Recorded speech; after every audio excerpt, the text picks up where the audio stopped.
Hello বন্ধুরা, আমি প্রত্যেক দিনেই আপনাদের সম্মুখে নতুন নতুন ফলের তথ্য নিয়ে আসি। আজ আমি আপনাদের সম্মুখে আমাদের জাতীয় ফল কলার কিছু তথ্য নিয়ে এসেছি।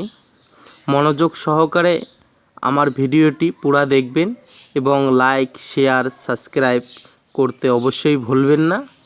আমি বিভিন্ন কলার তথ্য আপনাদেরকে জানাবো বলে ধন্যবাদ।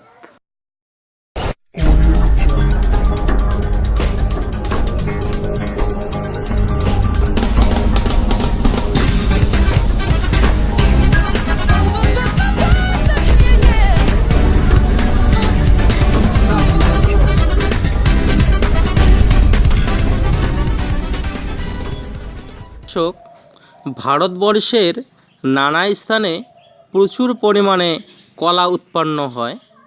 বলা যেতে পারে যে আমের পরে কলাই হলো আমাদের অত্যন্ত জনপ্রিয় ফল।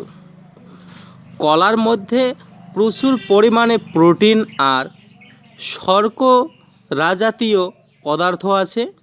শুধুমাত্র কলা খেয়ে জীবন ধারণ করলে একজন ব্যক্তি শরীরে নিয়মিত পুষ্টি সাধনের জন্য প্রয়োজনীয় সব কোটি উৎপাদন পেয়ে যাবেন। এতেই আমরা কলার মাহাত্ম্য বুঝতে পারি। ডক্টর লিসের মত অনুসারে আমাদের শরীরে যে পরিমাণ আয়োডিন লাগে তা কলা থেকে পাওয়া যেতে পারে। কলাতে অধিক পরিমাণে লবণ আর কার্বোহাইড্রেট আছে, ফলে বৃক্কের রোগ এটি অত্যন্ত উপকারী। প্রমেহ এবং স্বপ্নদোষ রোগে কলা কার্যকারী ভূমিকা নেয়। দুধ দিয়ে কলা মেখে খেলে মাথার চুল দীর্ঘদিন কালো থাকে। অন্য ফলের চেয়ে কলার মধ্যে অধিক পরিমাণে নাইট্রোজেন আছে, তাই শরীরের মাংস বৃদ্ধিতে কলার ভূমিকা উল্লেখযোগ্য। এছাড়া মানসিক রোগীর ক্ষেত্রে নিয়মিত কলা খাওয়া উচিত। জার্মানি বৈজ্ঞানিক পরীক্ষার দ্বারা প্রমাণ করেছেন যে কলার মধ্যে সেরোটোনিন নামে একটি পদার্থ আছে, যা আমাদের মানসিক শান্তি বজায় রাখে। দাঁত ও একজিমার মতো বিরক্তকর চর্মরোগে কলা প্রয়োগ করা যেতে পারে। এর জন্যে প্রয়োজন তাজা কলার খোসাকে ছাড়িয়ে নিয়ে ক্ষতিগ্রস্ত ত্বকে বেঁধে রাখা। ঠিক এইভাবে 3-4 দিন বেঁধে রাখতে হবে। এর ফলে দাঁত বা একজিমা থেকে উৎপন্ন জীবাণুগুলি অতি দ্রুত বাইরে বেরিয়ে আসে। তখন আমরা ওই স্থানে মলম প্রয়োগ করলে দ্রুত উপশম পেতে পারি। দাস্ত রোগে কলা অত্যন্ত উপকারী। এর জন্যে একটি মিশ্রণ তৈরি করতে হবে। একটি গামলাতে সামান্য ঘি নিয়ে সেটি গরম করুন। তাতে 2-3 টুকরো লবঙ্গ ফেলুন। এতে ধনে, হলুদ, সন্ধব লবণ মিশিয়ে দিন। পরিমাণ মতো জল ঢালুন। অন্য একটি পাত্রে কলা রেখে উত্তপ্ত করুন। এখানেও প্রয়োজন মতো জল দিবেন। এই দুইটি মিশ্রণকে একসঙ্গে মিশিয়ে দিন। এমনভাবেই দাস্ত বন্ধ হবার ওষুধ তৈরি হবে। যেসব নরনারী সম্ভোগজনিত দুর্বলতা রোগে ভোগেন, তারা সম্ভোগের অব্যবহিত পূর্বে 2-3 টুকরো কলা খেয়ে দুধ পান করবেন। এতে দেহে শক্তি আসবে আর অকারণ দুর্বলতা দূর হবে। মধুমেহ রোগ, এই রোগে আক্রান্ত রোগীর ক্ষেত্রে কলা অত্যন্ত উপকারী ফল। এই প্রসঙ্গে দেরাদুনের অমৃতধারী ফার্মাসির প্রতিষ্ঠাতা পণ্ডিত ঠাকুরদাস শর্মা জানিয়েছেন যে সম্পূর্ণ পাকা কলার খোসাটিকে ধীরে ধীরে ছড়িয়ে নিতে হবে। তারপর এটির একটি মণ্ড তৈরি করতে হবে।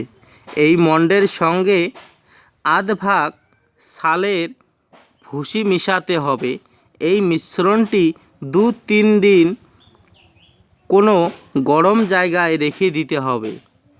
চতুর্থ দিন এটিকে কোনো পাত্রে ঢালতে হবে। তারপর পাত্রটিকে একদিকে কাত করে রাখতে হবে।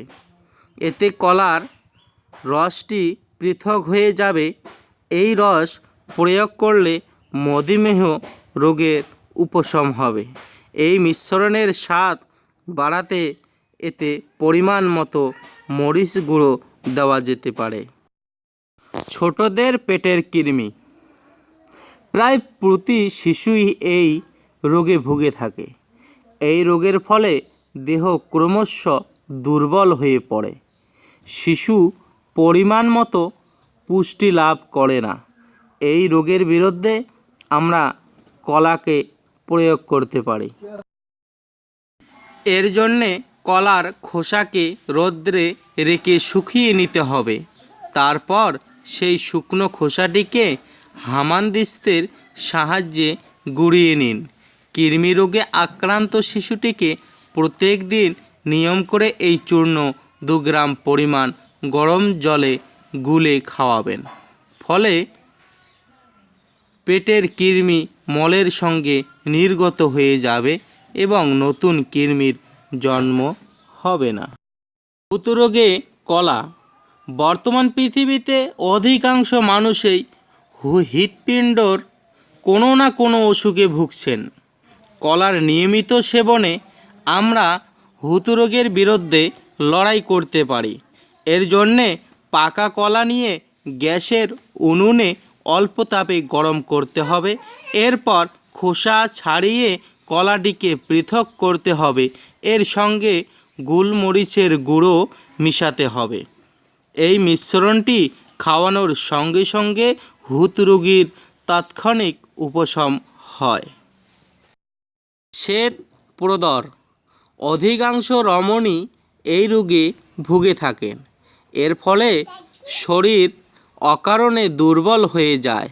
এর জন্য উচিত প্রতিদিন দুধ ও কলা মিশিয়ে পান করা। দুর্বলতা। প্রতিদিন ছোটি কলা খেলে শরীর অতি দ্রুত সবল হয়ে উঠবে। আশা করি বন্ধুরা পুরো ভিডিও দেখেছেন, তার জন্য আমি সকলকেই ধন্যবাদ জ্ঞাপন করছি। ধন্যবাদ।